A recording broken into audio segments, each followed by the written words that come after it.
中市的警方侦办诈骗案，发现一个男子利用虚拟货币无受银行法规范的限制，协助诈骗集团把诈去的钱转做虚拟货币，直接伫网络顶交易换现金。今去互查到，这个男子唔敢把钱存入去银行，是把所有现金总共758万，拢总藏伫个房间的门窗卡。警方查到了后，佫动用到点钞机来点钱。甲问讲，这个钱为倒位来的咧？伊佫辩讲是阿嬷留互伊的。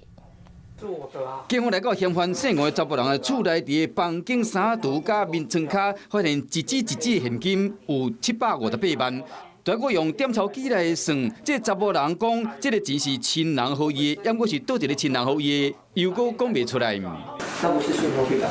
不是，那买什么？家人拿给我的。家人谁？你要拖你阿妈下水？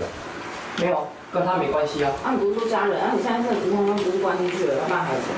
这个查甫人有提出几啊十间银行的口座，强调讲这个钱唔是赃款，因为警方感觉奇怪，是安怎有银行的口座唔敢将现金嵌入去？原来透过银行汇赃款，较后方发现，这个查甫人利用虚拟货币无受银行法的规范，将这赃款变成虚拟货币，直接伫网络做买卖，为将正当的管道洗钱，警方确抓袂到，厝内却变成水房。以场外交易模式来洗钱。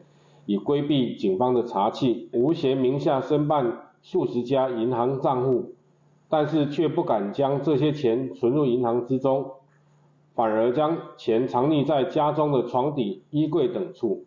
虽然虚拟货币会当隐瞒姓名，也过有公开口座的特性，所有人拢会使看到每一个口座、每一笔资金的交易流向，颠倒变成犯罪事实的体证。